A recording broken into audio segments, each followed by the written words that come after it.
ഹരി ഓം. ശ്രീമദ് ഭാഗവതത്തിലെ പഞ്ചമസ്കന്ധത്തിലെ 9-ാം അധ്യായം. ഓം നമോ ഭഗവതേ വാസുദേവായ. ശ്രീമദ് ഭാഗവതേ പഞ്ചമസ്കന്ധേ 9-മോऽധ്യായ. ശ്രീശുക ഉവാച. അഥ കസ്യചിത് ദ്വിജവര്യസ്യ അങ്കിരപ്രവരസ്യ ശമ കോമ ദമ കോമ തപ സ്വാധ്യായ കോമ അതിൻ്റെ ഇടയ്ക്ക് അധ്യയന കോമ ത്യാഗ സന്തോഷ തിതിക്ഷ പ്രശ്രയ തിതിക്ഷ കുഞ്ഞു കോമ പ്രശ്രയ വിദ്യ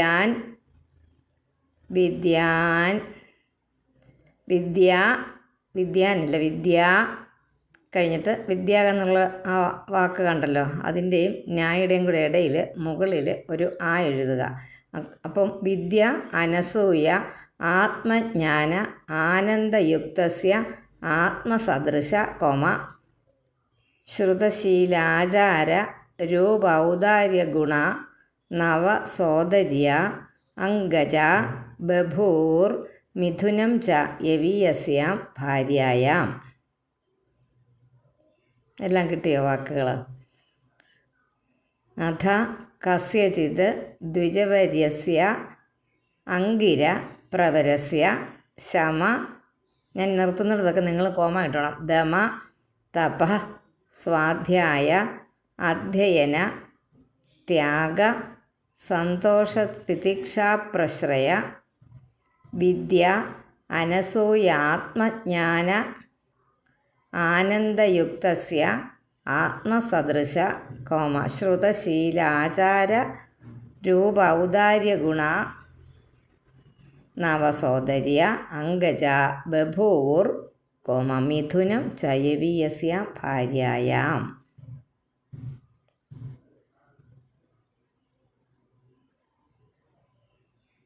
എല്ലാ വാക്കുകളും എല്ലാം എഴുതിയെന്ന് വിശ്വസിക്കുന്നു. അടുത്ത ഇതിലോട്ട് പോകാം. പിന്നീട് അങ്കിരപ്രവരസ്യ, അങ്കിര വംശത്തിൽ പ്രവരനായിട്ടുള്ള ശ്രേഷ്ഠനായിട്ടുള്ള ശമ ദമ തപ ഇതൊക്കെ ഉള്ള ആൾ, സ്വാധ്യായ അധ്യയനം വേദപഠനം, അതുപോലെ ത്യാഗ സന്തോഷ, എല്ലാത്തിനോടും ഒരു ത്യാഗ അതുപോലെ സന്തോഷം തൃപ്തി. ത്യാഗം എന്ന് പറഞ്ഞാൽ എന്തെങ്കിലുമൊക്കെ എല്ലാവർക്കും കൊടുക്കുക, നമ്മളുടെ വേണ്ടെന്ന് വെച്ചിട്ട് മറ്റൊരാൾക്ക് കൊടുക്കുക, അതൊക്കെ ത്യാഗം എന്നൊക്കെ പറയുന്നത്. സ്വാധ്യായ അധ്യയന ത്യാഗ സന്തോഷം, വളരെ സന്തോഷം. തിതിക്ഷ എന്ന് വെച്ചാൽ സഹിക്കാനുള്ള കഴിവ്, പ്രശ്രയം വിനയം, വിദ്യ ജ്ഞാനം അറിവ്, അനസൂയ അസൂയയില്ലായ്മ, അതൊരു വലിയ ഗുണമാണ്. കൂടിയവനും ആത്മജ്ഞാനമുള്ളവന് ആനന്ദയുക്തസ്യ ആനന്ദം എന്ന ഇതുപോലെയുള്ള കാര്യങ്ങളോട് കൂടിയതും ആനന്ദയുക്തസ്യ ആനന്ദത്തോട് കൂടിയവനും കസ്യചിത് ഒരു ഒരു ബ്രാഹ്മണ ശ്രേഷ്ഠൻ ആത്മസദൃശ തന്നോട് സാദൃശ്യമുള്ളതായ ശ്രുത പഠിപ്പ്, സദൃശ ശ്രുത അറിവും വിജ്ഞാനവും ഒക്കെ, ശീല ആചാര സ്വഭാവ അനുഷ്ഠാനം കൊണ്ട് രൂപം എന്ന് പറഞ്ഞാൽ രൂപത്തിൻ്റെ സൗന്ദര്യം, ആ രൂപം ഇത്ര സുന്ദരമായിരുന്നു. ഔദാര്യ ഗുണ, ഔദാര്യം എന്ന് വെച്ചാൽ ഒരാളിന് നമുക്ക് അതില്ലെങ്കിലും നമുക്ക് കുഴപ്പമില്ല എന്നോർത്ത് അത് വേണ്ട നമ്മൾ വയ്ക്കുക, അതൊക്കെ അങ്ങനത്തെ കാര്യങ്ങളാണ് ഔദാര്യം. അങ്ങനെയുള്ള ഗുണങ്ങളോട് കൂടിയ 9 സോദര്യ അംഗജ, ഒരു ഉദരത്തിൽ നിന്നുണ്ടായ പുത്രന്മാരും, യവീയസ്യാം കനിഷ്ഠ ഭാര്യയിൽ ആദ്യത്തെ ഭാര്യയിൽ മിഥുനം ച ഒരു പുത്രനും പുത്രിയും ബഭുവ ഉണ്ടായി. അങ്കിരസ് വംശത്തിലെ ഉത്കൃഷ്ടനായ ഒരു ബ്രാഹ്മണൻ്റെ പുത്രനായിട്ട് ഈ ഭരതൻ പിന്നീട് ജനിക്കുകയെന്നാണ് പറഞ്ഞത്. ആ ബ്രാഹ്മണന് ആദ്യത്തെ ഭാര്യയിൽ 9 പുത്രന്മാരുണ്ടായി. അവരെല്ലാം ഈ പറഞ്ഞ ശ്രേഷ്ഠതയോട് കൂടിയവരായിരുന്നു. ശമം ദമം തപസ്, അതുപോലെ വേദപാഠം, ഓരോരുത്തരോട് ഉള്ള ഒരു സ്നേഹം, അതായത് സഹനം, അങ്ങനെയുള്ള ഗുണങ്ങളെക്കുറിച്ച് പറഞ്ഞല്ലോ. ശീല ശ്രുതി ഔദാര്യ ഔദാര്യം എന്ന് വെച്ചാൽ വേറൊരാളിനോട് അതിൻ്റെ അർത്ഥം അതിഥി സൽക്കാരം പോലെയുള്ള അന്നദാനം പോലെയൊക്കെയുള്ള കാര്യങ്ങൾ എതിർച്ചയാ ശ്രദ്ധിക്കുന്നതിൽ സന്തോഷം കിട്ടുന്നതിൽ ആദർശികമായിട്ട് കിട്ടുന്നതിൽ സന്തോഷിക്കുന്നു. അതുപോലെ തന്നെ അസൂയയില്ലായ്മ, ആത്മജ്ഞാനം, അതുപോലെ ആനന്ദം, ഇങ്ങനെയുള്ള ഗുണങ്ങളോട് കൂടിയ അതെല്ലാം ബ്രാഹ്മണ ഗുണങ്ങൾ, സാത്വിക ഗുണങ്ങളായിട്ട് വെച്ചിരിക്കുന്നു. ശാസ്ത്രാഭ്യസനങ്ങൾക്കനുസരിച്ച് വിധം സൗമ്യമായിട്ടുള്ള ശീലം, സദാചാരബോധം, എല്ലാ ഭാഗ്യങ്ങളോടും കൂടിയ തികഞ്ഞവരൊക്കെ ആയിരുന്നു ഈ 9 പുത്രന്മാരും. പക്ഷേ അദ്ദേഹത്തിൻ്റെ രണ്ടാമത്തെ ഭാര്യയിൽ ഒരു പുത്രനും ഒരു പുത്രിയും, ഇങ്ങനെ 2 സന്താനങ്ങളും ഉണ്ടായി. അപ്പോൾ ആദ്യത്തെ ഭാര്യയിൽ 9 കുട്ടി, ഭരതൻ പിന്നീട് ജനിച്ച വംശത്തിൽ കേട്ടോ, അതാണ് പ്രത്യേകം ശ്രദ്ധിക്കേണ്ടത്. അടുത്ത ജന്മമാണത്. അങ്കിര രാജവംശത്തിൽ, അങ്കിര വംശത്തിൽ ഒരു ബ്രാഹ്മണ പുത്രനായിട്ടാണ് ജനിച്ചിരിക്കുന്നത് ഈ ഭരതനല്ല, ഈ മാൻകുട്ടി ഭരതനായിട്ട് പിന്നീട് ജനിച്ചത്. ഒന്നിൽ സംഘമില്ലാതെ ഒരു മാൻകുട്ടി നടന്നല്ലോ 2ാം ജന്മം കിട്ടിയത്. മാൻകുട്ടിയായിട്ട് ഉള്ള അടുപ്പം കൊണ്ട് മരിച്ച സമയത്ത് മാൻകുട്ടിയെ ചിന്തിച്ച് മരിച്ചത് കൊണ്ട് ഭരത രാജാവ് ഒരു മാനായി പിറന്നെന്ന് പറഞ്ഞു. ആ മാന് അധികം താമസിക്കാതെ തന്നെ തൻ്റെ പൂർവ്വജന്മത്തിൻ്റെ ഓർമ്മകൾ എല്ലാം വെച്ചുകൊണ്ട് ഇനിയും ഒരു ജന്മം ഉണ്ടായാൽ, ഒരു മനുഷ്യജന്മം കിട്ടിയാൽ അവിടെ വെച്ച് എനിക്ക് മോക്ഷം ലഭിക്കാനുള്ള മാർഗം ഞാൻ നോക്കുമെന്ന് ഉറപ്പിച്ചുകൊണ്ട് ഒന്നിനോടും സംഘമില്ലാതെ ആ ഒരു ക്ഷേത്ര പരിസരത്ത് തന്നെ, ആ ആരാധനാലയത്തിൻ്റെ കൂട്ടത്തിൽ ആ പരിസരത്ത് നടന്ന് ജീവിതം കഴിച്ച് പെട്ടെന്ന് തന്നെ അടുത്ത ജന്മത്തിലേക്ക് പോവുകയുണ്ടായി. ആ ജന്മമാണ് ഈ പറഞ്ഞ അങ്കിരസ് വംശത്തിൽ ജനിച്ചത്. അങ്കിരസ് വംശത്തിലെ ആ ബ്രാഹ്മണന് ആദ്യ ഭാര്യയിൽ 9 പുത്രന്മാരും, അത് വളരെ ഗുണഗണങ്ങളോട് കൂടിയ പുത്രന്മാരായിട്ടാണ് പറഞ്ഞിരിക്കുന്നത് ഇവിടെ. രണ്ടാമത്തെ ഭാര്യയിൽ ഒരു പുത്രനും ഒരു പുത്രിയും ഉണ്ടായി. അത്രയേ ഉള്ളൂ. യസ്തു യത്ര പുമാംസ്തം പരമഭാഗവതം രാജർഷിപ്രവരം ഭരതം ഉത്സൃഷ്ട മൃഗശരീരം ഉത്സൃഷ്ട വിട്ടുകളഞ്ഞ മൃഗശരീരത്തെ ഉപേക്ഷിച്ചവനും ചരമ ശരീരേണ വിപ്രത്വം ഗതമാഹോ.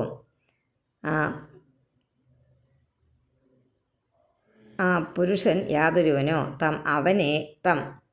അവനെ യസ്തു തത്ര പുമാൻ തം, പുമാംസ്തം എന്ന് എഴുതിയിരിക്കുന്നത് പുമാൻ തം എന്നുള്ള വാക്കുകളാണ് ഈ രൂപത്തിൽ പുമാൻ തം, പുമാംസ്തം എന്ന് പറഞ്ഞിരിക്കുന്നത്.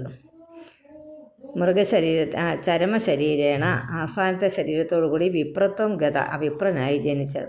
നേരത്തെ ക്ഷത്രിയനായിരുന്നു, പിന്നെ ഒരു മാൻകുട്ടിയായി, പിന്നെ ഒരു വിപ്രനായി, വീണ്ടും ഒരു ബ്രാഹ്മണനായി ജനിച്ച ആ ഭരതനാണ് എന്ന് പറയുന്നു.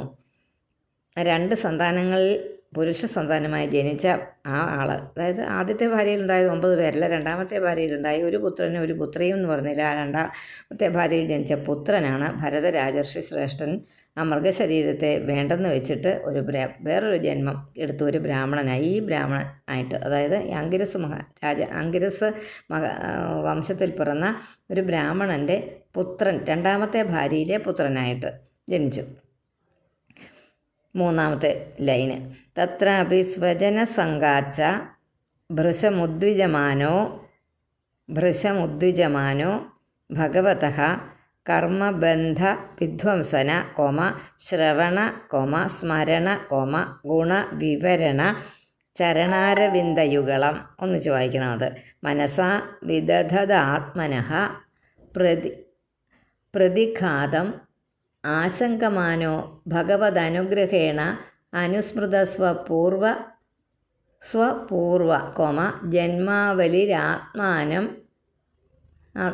പിന്നെ വെട്ടിയിട്ട് ഉന്മത്ത ജഡാന്ധ ബധിരസ്വരൂപേണ ദർശയാമാസ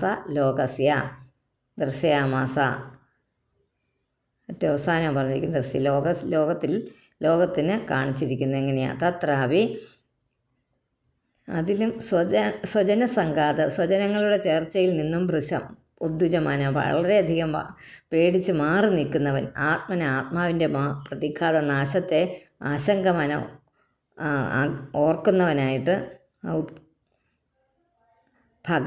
ഭഗവാന്റെ കർമ്മബന്ധ വിധ്വംസന, കർമ്മബന്ധത്തെ വേരോടെ ഇല്ലാതാക്കുന്ന ശ്രവണ, കർമ്മബന്ധത്തെ വേരോടെ ഇല്ലാതാക്കുന്ന എന്താ? ശ്രവണ, കേൾവി, സ്മരണ, ചിന്തനം, ഗുണവിവരണം, ഗുണങ്ങളെക്കുറിച്ചുള്ള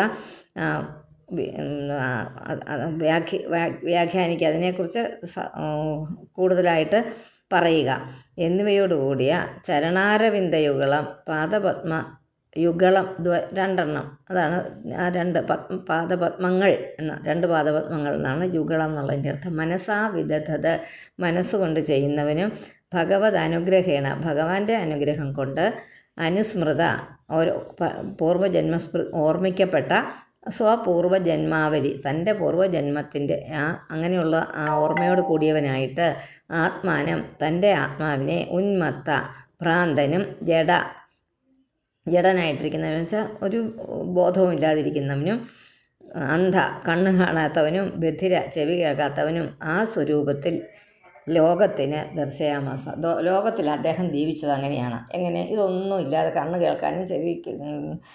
കാണാനും ചെവി കേൾക്കാനും സംസാരിക്കാനും ഒന്നും കഴിയാത്ത രീതിയിലൊരു മന്ദബുദ്ധിയെപ്പോലെ ജീവിച്ചു. തസ്യാപിഹ ഒന്നുകൂടെ വായിക്കണമായിരിക്കും അല്ലേ. തത്രാപി സ്വജനസംഗാച്ച ഭൃശമുദ്വിജമാനോ ഭഗവത കർമ്മബന്ധ വിധ്വംസന ശ്രവണ സ്മരണ ഗുണവിവരണ ചരണാരയുന്ത വികളം ചരണാരവിന്ദ യുഗളം മനസാ വിദതദാത്മന പ്രതിഘാതം ആശങ്കമാനോ ഭഗവദനുഗ്രഹേണ അനുസ്മൃത സ്വപൂർവജന്മാവലി ആത്മാനം ഉന്മത്ത ജഡാന്ധ ബധിരസ്വരൂപേണ ദർശയാമാസ ലോകസ്യ. തസ്യാപി ഹവ ആത്മജസ്യ വിപ്ര പുത്രസ്നേഹാനുബദ്ധമന, പുത്ര സ്നേഹാനുബദ്ധമന, സ്നേഹം കൊണ്ട് അനുബദ്ധമായ മനസ്സോടുകൂടിയ ആ സമാവർത്തനാത് സംസ്കാരാൻ യഥോപദേശം വിദധാന ഉപനീതസ്യ ച പുന ശൗച ആചമനാദീൻ, ശൗച ആചമനാദീൻ എന്ന വാക്ക്, ശൗച ആചമനാദീൻ എന്നൊന്നിച്ച് വായിക്കാൻ പറ്റുന്നവർ വായിക്കുക, അല്ലാത്തവർ ശൗച ആചമനാദീൻ കർമ്മ നിയമാൻ അനഭിപ്രേതാനപി സമശിക്ഷയത് അനുശിഷ്ടേന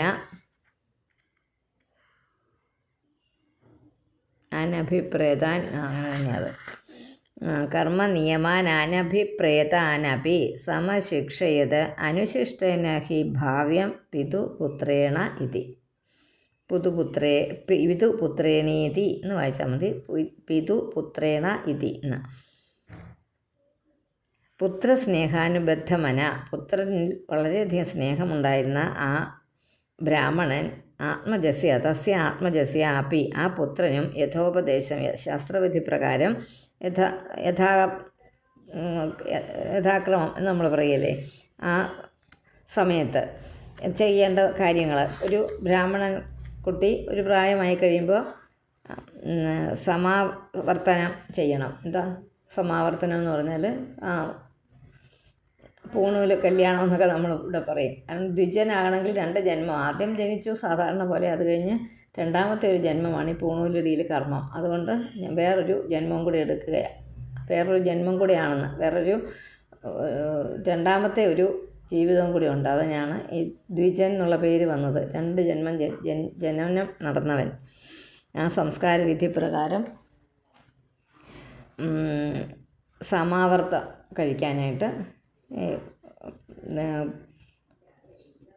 ആ ഒരു കർമ്മത്തിന് വേണ്ടി സമാവർത്തനം വരെയുള്ള സംസ്കാരം വിദഗ്ധാനം നടത്തിയവനും അതൊക്കെ ചെയ്തു. അങ്കിരസ് മഹർഷി ഒരു വിധത്തിൽ, അങ്കിരസ് എന്ന് പറയുന്നില്ല, അങ്കിരസ് വംശത്തിൽ പിറന്ന ബ്രാഹ്മണൻ, ആ ബ്രാഹ്മണൻ ഇങ്ങനെയൊക്കെ ചെയ്തു. അദ്ദേഹത്തിൻ്റെ പേര് പറയുന്നില്ല. ഉപനീതസ്യ പുന,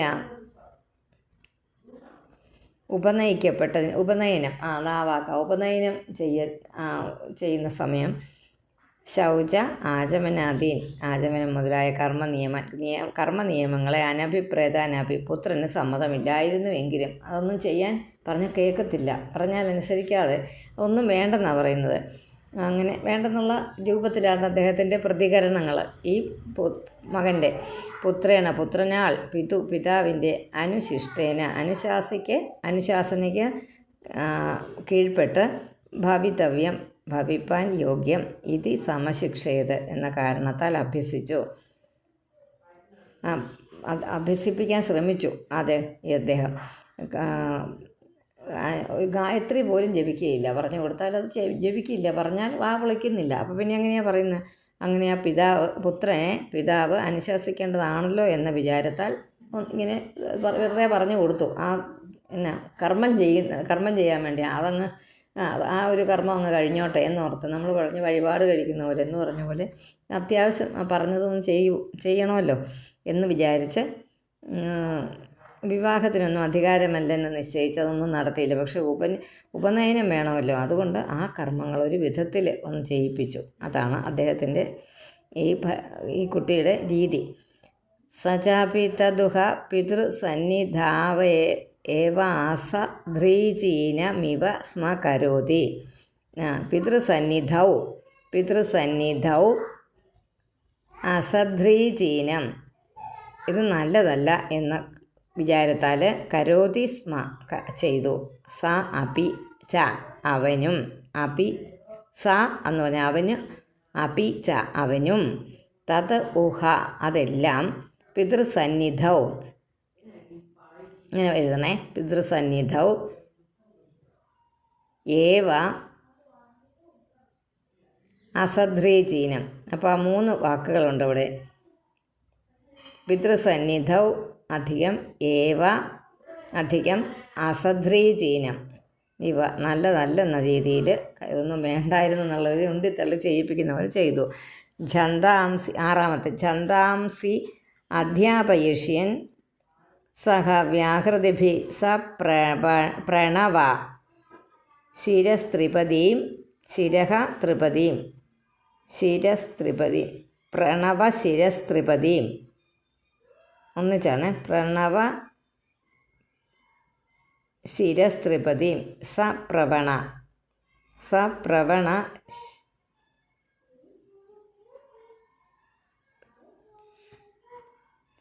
ശിരസ്ത്രിപദീം സാവിത്രീം ഗ്രൈഷ്മ വാസന്തികാൻ മാസാൻ അധീയാനം അപി മാസാനധീയാനം നാക്കുക, എന്നിട്ട് അപി നാക്കുക അവിടെ. അപി സമവേദരൂപം അസമവേദരൂപം കേട്ടോ. മാസാനധീയാനം അപി അത് ലപ്യ വന്നത്. അപി അസമവേദരൂപം വേണ്ട വിധത്തിലല്ലാത്ത ഗ്രാഹയാമാസ ഗ്രഹിച്ചു. 5ഉം 6ഉം കൂടെ നമുക്ക് ഒന്നിച്ചൊന്ന് നോക്കാമേ. ഈ അച്ഛൻ്റെ മുൻപിൽ വെച്ച് പിതാവ് പഠിപ്പിച്ചതെല്ലാം അതൊന്നും വേണ്ടാത്തതാണെന്ന്, അതൊന്നും വേണ്ടതല്ല എന്നുള്ള അഭിപ്രായമുള്ളവനെ പോലെ അവയെല്ലാം വേണ്ടാതെ ഒന്ന് അത്ര സന്തോഷകരമല്ലാതെ അതൊക്കെ ഒന്ന് കാട്ടിക്കൂട്ടി. അച്ഛൻ പറഞ്ഞതൊക്കെ ഏതാണ്ടൊക്കെ ഒന്ന് കാട്ടിക്കൂട്ടി ചെയ്ത പ്രവൃത്തികളൊന്നും മിണ്ടിയിട്ടില്ല. വേദവ്രതം ആ സമയം അതെല്ലാം കഴിഞ്ഞാൽ ശ്രാവണ അവസരത്തിലും ഗ്രീഷ്മം വസന്തം എന്ന ഋതുക്കളാകുന്ന 4 മാസങ്ങളിലും, ശ്രാവണം ഗ്രീഷ്മം വസന്തം എന്ന 2 ഋതുക്കളാകുന്ന 4 മാസം, ഗ്രീഷ്മം വസന്തം എന്ന 2 മാസങ്ങൾ, 2 മാസം വീതമുള്ള 4 മാസങ്ങൾ വേദങ്ങൾ അഭ്യസിച്ചിട്ടും സ്വരം പിഴയ്ക്കാതെ വ്യാഹൃതികളോട് ആ ഓംകാരത്തോടു കൂടി പ്രണവം, ഓംകാരമന്ത്രം, താരകമന്ത്രം, വേദശിരസായ ഗായത്രി പോലും ഉച്ചരിക്കാൻ, വേദശിരസ് എന്ന് പറഞ്ഞാൽ ഗായത്രി, അതുപോലും ഉച്ചരിക്കാൻ വേണ്ട വിധം മനസ്സിലാക്കാനായിട്ട് സാധിച്ചില്ല ഈ കുട്ടിക്ക്. ഏതാണ്ടൊക്കെ കാട്ടിക്കൂട്ടിയതല്ലേ ഉള്ളത് കൊണ്ട് ഗായത്രി പോലും നമ്മുടെ ഭാഷയിൽ പറഞ്ഞാൽ വേണ്ട വിധം നേരെ ചൊവ്വേ എന്ന് പറയില്ലേ, വൃത്തിയായിട്ട് അതൊന്ന് പറയാൻ പോലും ഈ കുട്ടിക്ക്, ഈ ബ്രാഹ്മണ ബാലന് സാധിച്ചില്ല. അത്രേ ഉള്ളത്.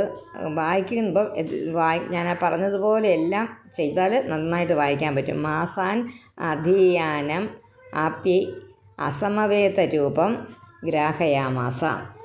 ഏവം സ്വതനുജ ആത്മനി അനുരാഗാവേശിത ചിത്ത ശൗച അധ്യയന വ്രത നിയമ ഗുരു അനല ശുശ്രൂഷണാദി ഔപകുർവാണ കർമാണി അനഭിയുക്താനി അപി സമനുശിഷ്ടേന ഭാവ്യമിതി അസദാഗ്രഹ പുത്രമനുശാസ്യ സ്വയം താപദാനധി ഗതമനോരഥ കാലേന അപ്രമത്തേന സ്വയം ഗൃഹ ഏവ പ്രമത്ത ഉപസംഹൃത. ആത്മനി സ്വതനുജെ ആത്മബോധനായ തൻ്റെ പുത്രനിൽ അനുരാഗാവേശിത ചിത്ത ഒരുപാട് ആഗ്രഹത്തോടു കൂടി ഉറപ്പിക്കപ്പെട്ട മനസ്സോടെ ആയിട്ട് ശൗച ശുദ്ധികർമ്മം, അധ്യയനം, നിയമ വ്രതാനുഷ്ഠാനം, സന്ധ്യാവന്ദനക്രമം ഒക്കെയാണ് പറയുന്നത്. ഗുരു അനല ശുശ്രൂഷണാദി ഗുരുപൂജ പോലെ, അതുപോലെ അനല ശുശ്രൂഷ, അനലം എന്ന് പറഞ്ഞാൽ അഗ്നിഹോത്രം മുതലായ ഔപകുർവാണക കർമാണി വേണ്ട തരത്തിൽ ബ്രഹ്മചാര്യം ദീക്ഷിക്കുന്നവരെ അനുഷ്ഠിക്കേണ്ടതായ കർമ്മങ്ങളെ അനഭിയുക്താനി പുത്രന് ഇഷ്ടമില്ലാത്തവയാണെങ്കിലും അദ്ദേഹം അനഭിയുക്തനാണ്, അത് വേണമെന്ന് നമ്മൾ യുക്തിക്ക് തോന്നുന്നില്ലാത്തവനാണെങ്കിലും സമനുശിഷ്ടേന ഭാവ്യം അത് പറഞ്ഞു മനസ്സിലാക്കിയിരിക്കുന്നവനാണ് ആയിരിക്കണമെന്ന ഇതി അസദാഗ്രഹ എന്ന സത്തല്ലാത്തതായ ആഗ്രഹമുള്ളവനായിരുന്ന പിതാവ് അസത്ത് വേണം എന്നുള്ള ആഗ്രഹത്തോടെ, അതായത് കുട്ടി ഇതൊക്കെ പഠിക്കണം എന്നുള്ള ആഗ്രഹത്തോടു കൂടി പുത്രനെ നിരന്തരം ശാസിച്ച് അഭ്യസിപ്പിച്ചിട്ട് സ്വയം താനാകട്ടെ അനധിഗത മനോരഥ തൻ്റെ ആ മനസ്സിലെ ആഗ്രഹമൊന്നും സാധിക്കാത്തവനായിട്ട് തന്നെ അപ്രമത്തേന കാലേന കാലസ്വരൂപനാൽ ഗൃഹേ ഏവ ഗൃഹാശ്രമത്തിൽ വെച്ച് തന്നെ പ്രമത്ത വേണ്ട വിഷയത്തിൽ മനസ്സിരുത്താത്തവനായിട്ട് ഉപസംഹരിക്കപ്പെട്ടു.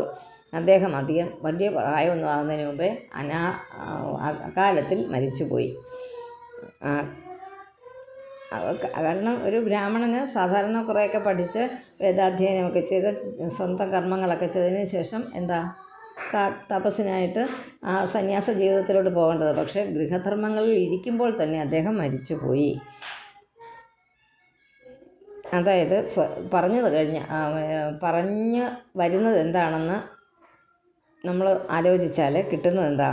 ആത്മാവിനെ അറിയാനുള്ള ആ ശ്രമം ഒന്നും ചെയ്യാതെ, അതിനൊന്നും മനസ്സ് വയ്ക്കാൻ സമയം കിട്ടാതെ ഈ ബ്രാഹ്മണൻ മരിച്ചുപോയി, പിതാവ് മരിച്ചുപോയി. ഈ കുട്ടിയുടെ കാര്യം ഓർത്ത് അദ്ദേഹത്തിന് എപ്പോഴും വ്യാകുലതയായിരുന്നതിനെ പഠിപ്പിക്കാൻ വേണ്ടിയിട്ടും കർമ്മങ്ങളൊക്കെ ചെയ്യിപ്പിക്കാൻ വേണ്ടിയിട്ടും നന്നാക്കാൻ വേണ്ടിയിട്ടും ഒക്കെ ഒരുപാട് ശ്രമം നടത്തി അദ്ദേഹത്തിന് ചെയ്യേണ്ട കർമ്മങ്ങളിൽ ശ്രദ്ധിക്കാൻ പറ്റാതെ അകാലത്തിൽ തന്നെ വേണ്ട വിധം ആനന്ദം ലഭിക്കാതെ മരിച്ചുപോയി. എല്ലാം കിട്ടിയ വാക്കുകൾ ആത്മനി സ്വതനുജേ എന്നെല്ലാം മറന്നു നമ്മളല്ലേ വാക്കുകളൊക്കെ. ഗുരുപൂജ, അഗ്നിഹോത്രം, കുർവാണക കർമാണി അവധിപൂർവകം കുർവാണകം കർമാണി അനഭിയുക്താനി അപി സമനുശിഷ്ടേന ഭാവ്യം ഇതി അസദാഗ്രഹ പുത്രമനുശാസ്യ സ്വയം താവത് അനധിഗത മനോരഥ എന്നാക്കണം. അത് ഞാൻ ഇപ്പം ഇങ്ങനെ പറയുന്നത് നിങ്ങൾ പുസ്തകത്തിൽ എന്തെങ്കിലും ഇങ്ങനെ എഴുതണമെന്ന് പറഞ്ഞിട്ടില്ലെങ്കിലും ഒന്ന് അനധികത എന്ന് പറഞ്ഞ് എഴുതി വെക്കുക എന്ന് പറഞ്ഞിട്ടില്ലെങ്കിൽ ഒന്ന് എഴുതി ഇവിടെ വെക്കുകയാണെങ്കിൽ അത് കൂട്ടി നമ്മൾ വായിക്കും. ഇനി 8ാമത്തെ അഥ യവീയസി ദ്വിജസതി സ്വഗർഭജാതം മിഥുനം സപത്ന്യ ഉപന്യസ്യ സ്വയമനുസംസ്ഥയാ പതിലോകം അഗാത്. യവീയസി കനിഷ്ഠയായ 2ാമത്തെ പത്നിയായ ബ്രാഹ്മണ സതീധർമ്മം അനുസരിച്ച് ആ ഭാര്യ സതീധർമ്മം അനുസരിച്ച് ഭർത്തൃലോകത്തെ പ്രാപിച്ചു. ഭർത്താവ് മരിച്ചപ്പോൾ അവരും ആ കൂടെ മരിച്ചു. ബ്രാഹ്മണ പതിവ്രത തൻ്റെ 2 സന്താനങ്ങളെ ആദ്യത്തെ ഭാര്യയെ ഏൽപ്പിച്ചിട്ട് സതീധർമ്മം അനുഷ്ഠിച്ച് ഭർത്താവിനോടുകൂടി മരിച്ചു, ഭർത്തൃലോകത്തെ പ്രാപിച്ചു. പിന്നെ 9 പിതരി ഉപരത്തെ ഭ്രാത്. ഇതും വായിക്കണോ? എല്ലാ വാക്കുകളും കിട്ടിയോ? അധ യവീയസി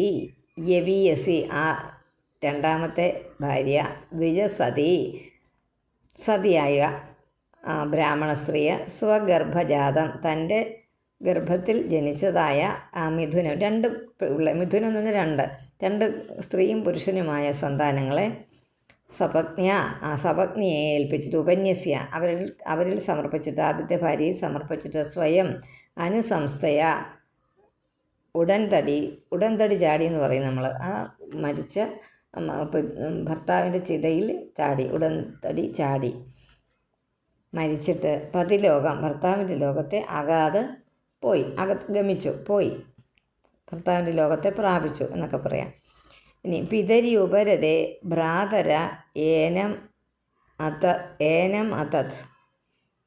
അതത് പ്രഭാവവിദ, ഏനം അതത് പ്രഭാവവിദ, വെട്ടിക്കളഞ്ഞ് ത്രയ്യാം വിദ്യായാം, വെട്ടിക്കളഞ്ഞാൽ മതി, ത്രയ്യാം വിദ്യായാം ഏവ പര്യവസിതമതയോ ന പരവിദ്യായാം ജഡമതിരിതി ഭ്രാതുര അനുശാസന നിർബന്ധാത് ന്യവൃത്സന്ത നിവർത്തിച്ചു. പിതാവ് മരിച്ചപ്പോൾ മറ്റ് സഹോദരന്മാരല്ലെങ്കിൽ ഇവൻ്റെ പ്രഭാവം അവർക്കറിയുമായിരുന്നില്ല. അവർ വേദത്തിൽ കാണുന്ന കർമ്മ വിഷയങ്ങളിൽ മാത്രമായിരുന്നു അവർ ചെയ്തിരുന്ന പരിശ്രമം. ആത്മവിദ്യയിൽ ശ്രദ്ധയുള്ളവരായിരുന്നില്ല. അതുകൊണ്ട് ഇവൻ ജഡനാണെന്ന് നിശ്ചയിച്ച് അവനെ അവനെ ഓരോന്ന് പഠിപ്പിക്കാൻ വേണ്ടിയിട്ട് നിർബന്ധിക്കാതെയായി ഈ കുട്ടിയെ. ഇവനതൊന്നും വേണമെന്നില്ല. അതുകൊണ്ട് അവരുടെ കർമ്മങ്ങളൊക്കെ അനുഷ്ഠിച്ച് നടന്നു. അവനെ ഭേദാദികളൊന്നും അഭ്യസിക്കേണ്ട എന്നങ്ങ് തീരുമാനിച്ചു അവരെല്ലാവരും കൂടെ എന്നാണ്. ഒന്ന് ചുരുക്കാൻ നമ്മൾ പറഞ്ഞാൽ മതി. നിങ്ങൾ വായിക്കാമേ. പിതരി ഉപരതേ ഭ്രാതര ഏനം അതദ്ഭ്രഭാവവിധ ഏനം പിതര്യുപരതേ ഭ്രാതര ഏനം അതത് പ്രഭാവവിധ ത്രയ്യാം വിദ്യായാമേവ പര്യവസിതമതയോ ന പരവിദ്യായാം ജഡം അതിരിതി ഭ്രാതുരനുശാസന. അവിടെ നിർത്തിയിട്ട് നിർബന്ധാത് ന്യവൃത്സന്ത. ഇത്രയേ ഉള്ളൂ. 10 സജ പ്രാകൃതൈർ ദ്വിപദ പശുഭിർ ഉന്മത്ത ജഡബധിര ഇതി അഭിഭാഷ്യമാണോ യഥാ തദനുരൂപാണി പ്രഭാഷത്തെ കർമാണി ച സ കാര്യമാണഃ പരേച്ഛയാ കരോതി വിഷ്ടിതോ വേതനതോ വാ യാജ്ഞയാ യദൃച്ഛയാ വോപസാദിതം അല്പം ബഹുമൃഷ്ടം കദന്നം വ്യാഭവഹരതി പരം നേന്ദ്രിയ പ്രീതി നിമിത്തം അഭ്യാവരതി പരം അഭ്യാവരതി. ആ വാക്ക്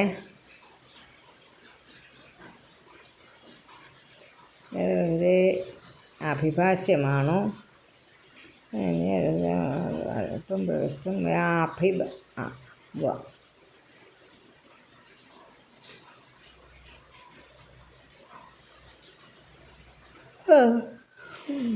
കൃഷ്ണ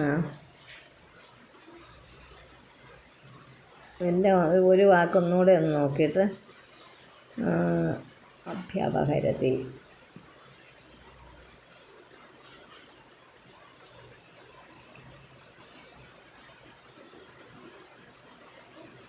അഭ്യവരതി അത് ആ വാക്കൊന്ന് നോക്കട്ടെ ഞാൻ. അതെനിക്കതങ്ങോട്ട് കിട്ടുന്ന പരം അഭ്യവഹരതി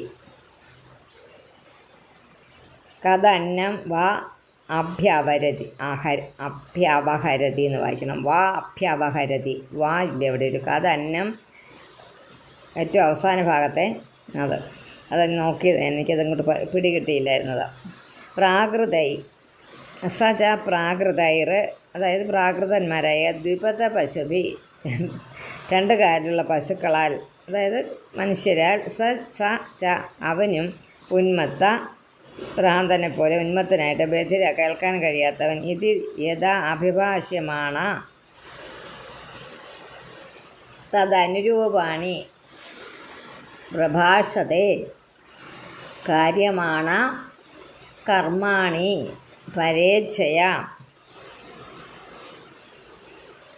പരേച്ഛയാ കരോതി വിവിധ പശുഭിരുന്മത്ത ജഡബധിര ഇതി അഭിഭാഷ്യമാണോ? അതൊക്കെ കിട്ടിയല്ലോ. പരേച്ഛയാ വിഷ്ടിതോ വേതനതൗ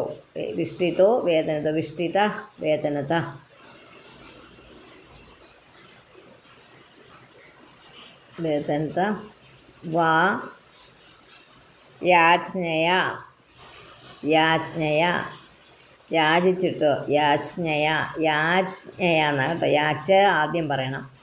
എതിർച്ചയാ വാ, അതായത് ആകസ്മികമായിട്ട് നമ്മൾ ഓർക്കാപ്പുറത്ത് കിട്ടിയത്, നമ്മൾ പറഞ്ഞില്ല ഓർക്കാപ്പുറത്ത് കിട്ടിയതെന്ന് പറഞ്ഞ പോലെ എതിർച്ചയാ ആകസ്മികമായിട്ട്, ഉപസാദിതം കിട്ടുന്നത്, അല്പം കുറച്ച്, ബഹു അധികം കൂടുതൽ, മൃഷ്ടം നന്നായിട്ട്, അത് ശുദ്ധമായിട്ട്, കഥന്നം വാ നല്ലതാണോ, കുൽസിത അന്നമോ, പരം അഭ്യവഹരതി കേവലം ഭക്ഷിക്കും, അപഹരതി എങ്ങനെയെങ്കിലും കിട്ടിയാൽ അത് ഭക്ഷിക്കും. ഇന്ദ്രിയ പ്രീതി നിമിത്തം ഇന്ദ്രിയങ്ങളെ സന്തോഷിപ്പിക്കാൻ വേണ്ടിയിട്ടല്ല, എതിർച്ചയാ കിട്ടുന്നത് എന്താണെന്ന് വെച്ചാൽ അത് കഴിക്കും, അത്രയേ ഉള്ളേ.